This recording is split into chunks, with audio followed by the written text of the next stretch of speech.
You thought awakening would bring peace, that everything would finally make sense. The noise would quiet, the pain would fade, and you'd see life clearly, but instead, everything feels upside down. You're questioning your beliefs, your purpose, your relationships, even who you really are.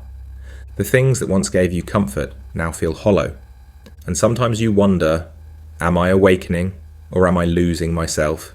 Carl Jung once said, "There is no coming to consciousness without pain, because when you truly wake up, you don't escape reality. You see it without filters. And that's what shakes your world. You stop accepting easy answers. You start sensing what's real and what's not. And suddenly, you can't go back to pretending. This isn't confusion. This is clarity being born. And once it begins, you'll never see life the same way again." Awakening feels like light breaking through fog. You start noticing things you used to ignore. Small details in people's words, the energy behind their actions, the masks they wear to survive. It's subtle at first, until it isn't. Soon that same light exposes everything, not just in others, but in you. You see the ways you've been performing too, pretending to be fine, saying yes when your body wanted to say no, chasing approval when you only wanted peace. Carl Jung went through this himself.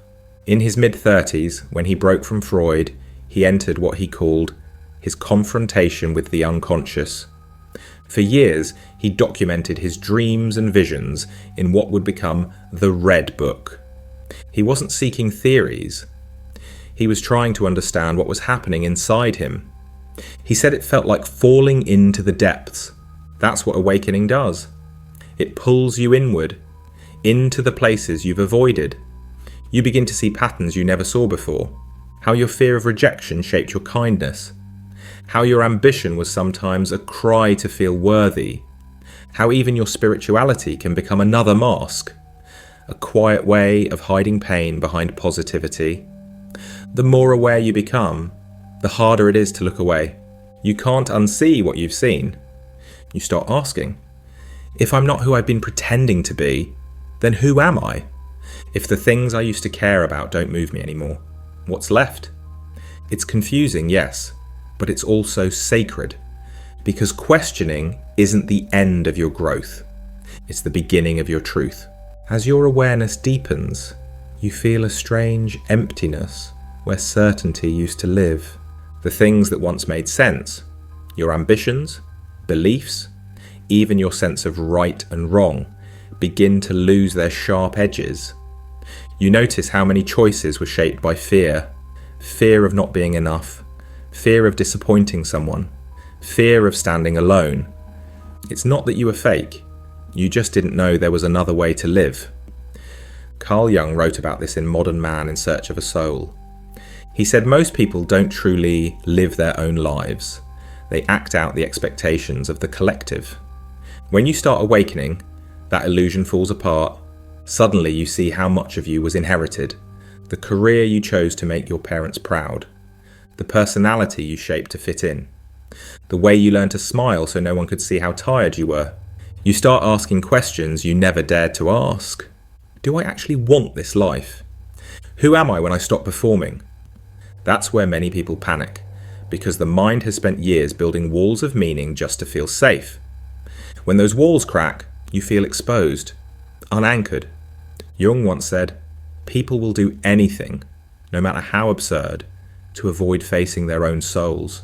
To face yourself means watching everything you've built start to crumble, and trusting that something real will rise from the dust.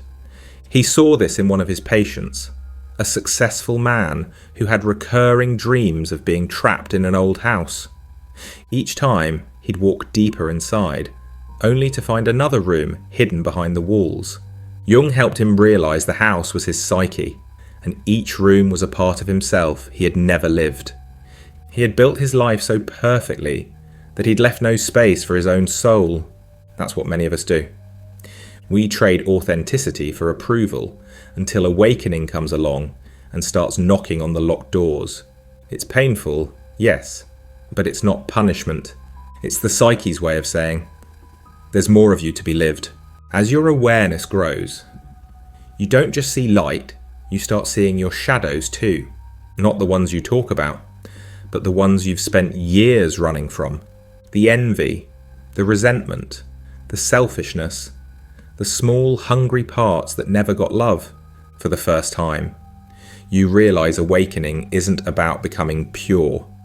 It's about becoming whole. Carl Jung called this the encounter with the shadow.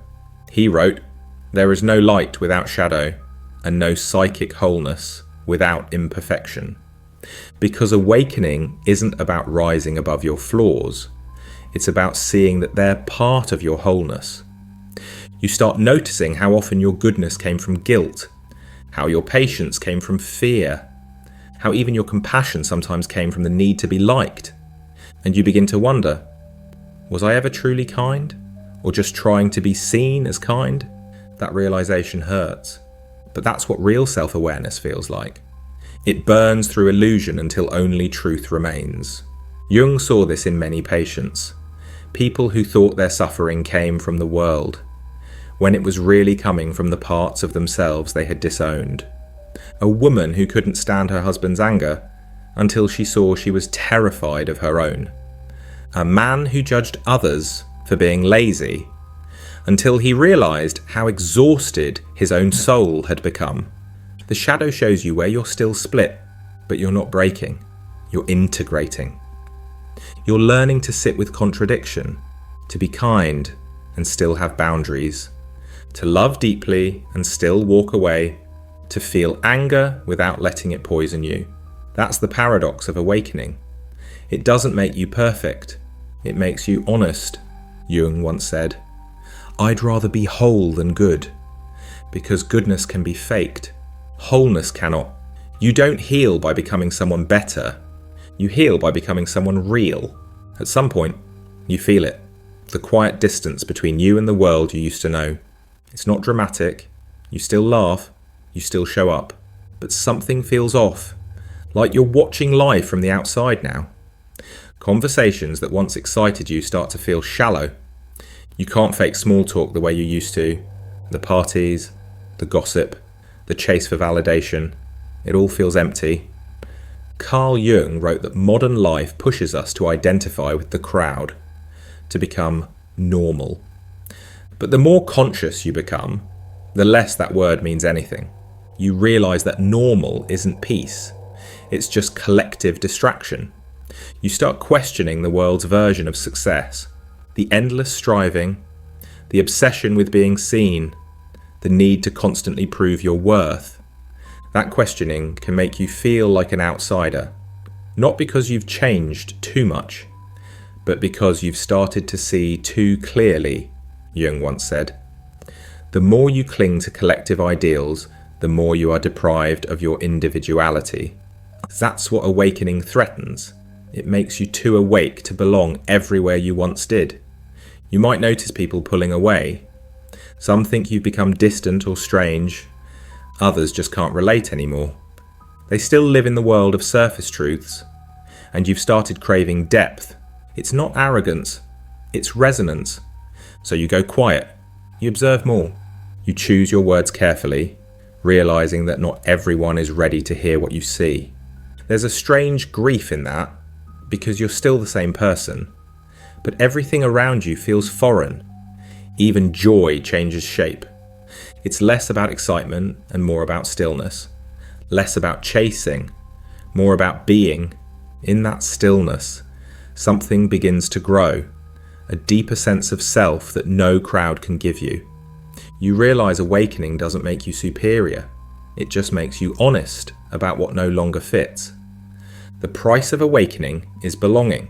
The reward is becoming yourself. After a while, you realize the questioning never stops. It just changes shape. In the beginning, it feels like falling apart. But as time passes, something softens. The need for answers turns into a deeper kind of listening. You stop trying to control every emotion or label every thought. You notice how much of life unfolds on its own when you don't interfere. The same questions that once scared you begin to guide you, like quiet compasses pointing toward your truth. Carl Jung called this the transcendent function, the ability of the psyche to hold opposites until something new is born between them. You stop fighting with yourself. You stop rushing to fix your confusion. You let life show you what it's trying to say. Jung said, there is no coming to consciousness without pain. But he also said that pain is never meaningless.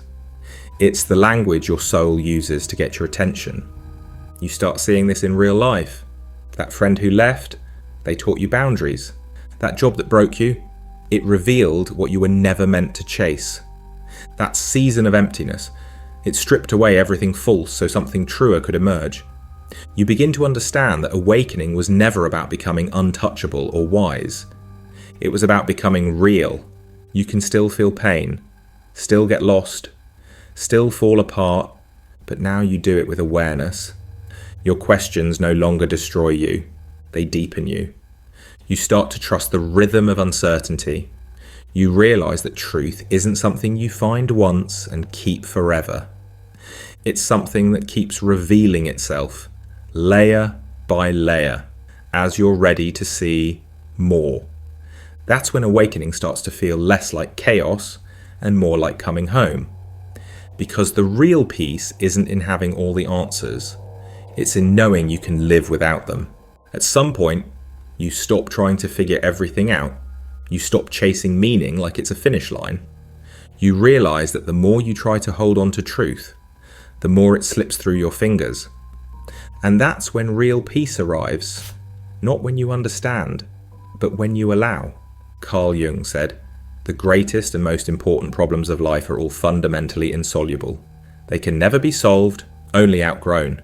Maybe that's what awakening really is, the slow outgrowing of illusions that once made you feel safe. You start seeing that not knowing isn't weakness, it's wisdom. Because only the ego needs certainty, the soul is at home in mystery. There's a lightness that comes with this. You stop needing every feeling to make sense. You stop demanding that life explain itself.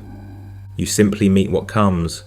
Joy, loss, confusion, peace, and you learn to stay open.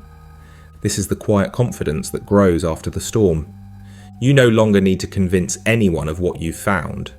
You no longer need to defend your path. You realize that awakening was never about escaping humanity. It was about embracing it fully. You can love without control, speak without pretending, walk without needing to know where it leads. That's when the questioning softens into awareness. When life itself becomes your teacher. And every moment feels like an answer you don't need to put into words. If this spoke to something in you, here's what I need you to understand. You're not broken. You're not behind. You're not losing yourself. You're shedding every version of you that was never really yours to begin with. Carl Jung once said, the meeting of two personalities is like the contact of two chemical substances. If there is any reaction, both are transformed. And that's what's happening inside you right now. Your old self is meeting your true self. And the transformation is messy, confusing, and absolutely necessary. So here's my question for you. What's one thing you've started questioning lately that you used to accept without thinking? Drop it in the comments. Because I guarantee someone else here needs to hear that. They're not alone in questioning it too. And if you found yourself nodding along to any of this, please subscribe, and I will see you soon.